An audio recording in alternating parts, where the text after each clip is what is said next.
Good morning, नमस्कार, राम राम, आदाब, सलाम, सत श्री अकाल, सुप्रभात।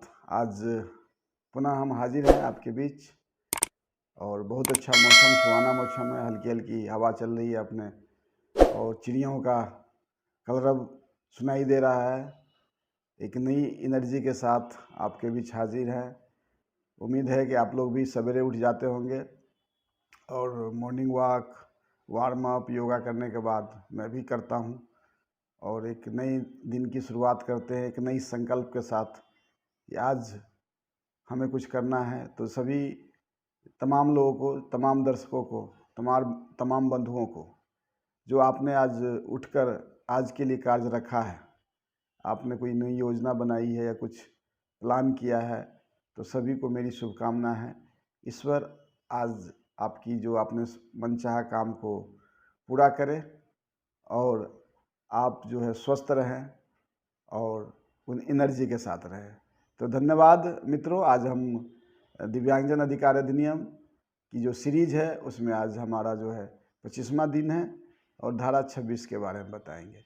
तो जैसे कि हम लोग जानते हैं कि हर व्यक्ति को इंश्योरेंस बहुत ज़रूरी है। जैसे आपने 24 में देखा कि सामाजिक सुरक्षा के लिए सरकार और तमाम लोगों के लिए जो क्रियाकलाप है, तो आज हम 26 में बताएंगे कि इंश्योरेंस ज़िंदगी में हर कोई असुरक्षित महसूस करता है। सभी को लगता है कि हम कहीं ना कहीं इंश्योर्ड हो, हमसे कोई गलती हो जाए तो फिर हम ऐसा नहीं हो कि हमको संभालने वाला कोई ना हो।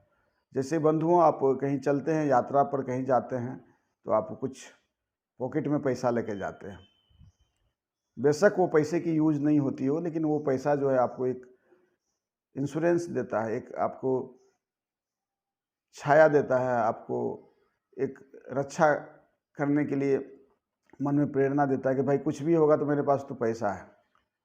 और वो जो है आपको एक उम्मीद देता है कि नहीं भाई, हम बुरा वक्त हो जाएगा, कहीं हमारा कुछ भी हो जाएगा तो हम ये पैसा हमको मदद करेगा और हम निश्चित रूप से सकुशल वापस भी आ जाएंगे। तो ये इसी को इंश्योरेंस बोलते हैं कि आप जो काम कर रहे हैं बेफिक्र होकर करें, और इंश्योरेंस जो है आपको उसको रिकवर करने में, आपको पुनः रिगेन करने में, आपको पुनर्वासित करने में वो मदद करती है।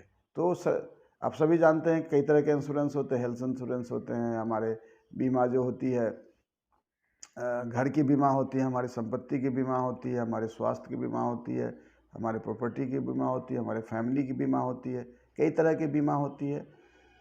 तो कोई भी इंश्योरेंस कंपनी, चाहे वो जनरल इंश्योरेंस कंपनी हो या वो आपके लाइफ इंश्योरेंस कंपनी हो या आपके हेल्थ इंश्योरेंस कंपनी हो, सभी आपको दिव्यांगता के आधार पर ये वंचित नहीं कर सकता है कि आप दिव्यांग हैं इसीलिए मैं आपका इंश्योरेंस नहीं कर सकता हूँ। और मेरे कार्यकाल में हम लोगों ने लगातार पत्राचार किया था। जो हमारा बीमा नियामक और ये चाहे जो स्टेट लेवल के हैं और नेशनल लेवल पर हैं, और जितने कंपनीज हैं उनके साथ कई बैठक भी मैंने किया है। तो सरकार जो है ये सुनिश्चित करती है कि कोई भी दिव्यांग व्यक्ति का हक है कि वो भी बीमा कराए और कहीं उसको दिव्यांगता के आधार पर कोई बीमा से वंचित नहीं कर सकता है। तो ये बात सारे लोग जान जाएं। आपको लाइफ इंश्योरेंस कराना है, हेल्थ इंश्योरेंस कराना है, या प्रॉपर्टी का इंश्योरेंस कराना है, या फैमिली का इंश्योरेंस कराना है, तो आपको उसके लिए कोई भी इंश्योरेंस कंपनी है वो आपको मना नहीं कर सकती है। तो इस बात को ध्यान में रखें। दूसरी बात, सरकार भी कई हेल्थ इंश्योरेंस, आपके स्वास्थ्य बीमा के लिए कई कार्यक्रम चला रही है। एक तो आप जानते होंगे नेशनल ट्रस्ट डिसेबिलिटी है, राष्ट्रीय न्यास, जो भारत सरकार सामाजिक न्याय अधिकारिता मंत्रालय डिपार्टमेंट ऑफ डिसेबिलिटी का एक विंग है, जो ऑटिज्म, सेरेब्रल पाल्सी, बौद्धिक दिव्यांग और मल्टीपल डिसेबिलिटी के लिए कार्यरत है। उनके द्वारा एक निरामया हेल्थ इंश्योरेंस स्कीम चलाई जाती है, जो साल भर में आपको एक छोटी सी प्रीमियम देना पड़ता है। जो बीपीएल कैटेगरी के हैं उनके पैसा नहीं लगते हैं, लेकिन जो एपीएल हैं उनको छोटी सी राशि, शायद 250 रुपये की राशि, और जो उससे ज़्यादा एपीएल के ऊपर हैं जो उनके लिए शायद 500 रुपये की राशि है। और इसमें जो है जो 4 तरह के दिव्यांग हैं, जो ऑटिज्म है, सिर्फ सीपी है, एमआर है, जो इंटेलेक्चुअल डिसेबिलिटी है, मल्टीपल डिसेबिलिटी है, वो करा सकते हैं। और 1 लाख रुपए तक का हेल्थ साल भर में जो आपको खर्चा होती है, जैसे कि आपने स्पीच थेरेपी करा रखे हैं या आप उनको इलाज में खर्चा करते हैं या आप उसको फिजियोथेरेपी कराते हैं, जो भी चिकित्सीय जो आप उपाय करते हैं उस पर आपको बिल वाउचर आप जमा करेंगे तो उस पर आपको 1 लाख रुपए तक का हेल्थ इंश्योरेंस आप रिम्बर्स कर सकते हैं। उसी तरह जो हमारे डिपार्टमेंट ऑफ डिसेबिलिटी सामाजिक न्याय और अधिकारिता मंत्रालय द्वारा 2017 में शुरू की गई है स्वावलंबन जो है हेल्थ इंश्योरेंस योजना। इसमें 2 लाख रुपए तक का जो दिव्यांग व्यक्ति अगर 18 वर्ष से कम है तो उसके माता पिता उनको करा सकते हैं, या 18 वर्ष से ऊपर है तो जो अपने या अपने अगर मन की शादी हो गई है, बाल बच्चे सभी का वो इंश्योरेंस करा सकते हैं। और ये सामाजिक न्याय अधिकारिता मंत्रालय और डिपार्टमेंट ऑफ डिसेबिलिटी दिव्यांगजन सशक्तिकरण जो विभाग भारत सरकार के द्वारा ये आच्छादित है, और इसमें 2 लाख रुपए तक का आप इसका बेनिफिट ले सकते हैं। और हम कोशिश करेंगे कि दोनों स्कीम्स के बारे में आप लोगों के बीच में एक अलग से जो हमारी योजनाएं हैं उसके बारे में लाएं, स्वावलंबन हेल्थ इंश्योरेंस और निरामया हेल्थ इंश्योरेंस। तो आपने जितने लोगों ने नहीं करवाया है ज़रूर जाएं, और हाँ, आपके बीच हम लिंक भी डाल देंगे निरामया का भी और स्वावलंबन का भी, जिससे कि आपको इसकी जानकारी हो सके। तो बंधुओं, सेक्शन 26 जो है धारा 26 है, बीमा के बारे में बताती है कि बीमा सरकार, क्योंकि कहीं दिव्यांग व्यक्ति जा रहे हैं, उनको चलने फिरने में बाकी चीज़ में दिक्कत है, कहीं एक्सीडेंट हो जाए तो उसको कैसे रिम्बर्स हो सकता है। दूसरे कई सरकार की अन्य स्कीमें हैं, जैसे आपने देखा होगा कि लेबर कार्ड बनते हैं, जिसमें जो किसी कंस्ट्रक्शन कंपनी में लोग काम करते हैं, अगर उनका लेबर कार्ड बना हुआ है और उनका एक्सीडेंट होता है तो शताब्दी योजना है, जिसके अंतर्गत 80,000 रुपये तक एक्सीडेंट पर उनको पैसा दी जाती है। अगर उनका मान लीजिए नेचुरल डेथ होता है तो 2 लाख है, और एक्सीडेंटल डेथ होता है 4 लाख। उसी तरह मनरेगा का जॉब कार्ड है, आप वो भी इंश्योर्ड रहता है, और आपको मान लीजिए कि इसी तरह की घटना होती है तो वहाँ से भी आपको सेम सुविधा आप ले सकते हैं। इसी तरह सरकार के आपने बैंक अकाउंट खुलवाया है, उसमें भी आप जानते हैं माननीय प्रधानमंत्री जी द्वारा एक जो है इंश्योरेंस दी गई है। आप लोग है कई तरह के इंश्योरेंस है, खाली जानकारी रखने की आवश्यकता थी। आप बहुत सारे बैंक जो है आपके खाता ओपन करने पर भी स्कीम्स वगैरह देती है, इंश्योरेंस देती है, तो इसके बारे में जानकारी हम लोग को रखना है। और ये इंश्योरेंस जो है या बीमा योजना है बहुत व्यापक है।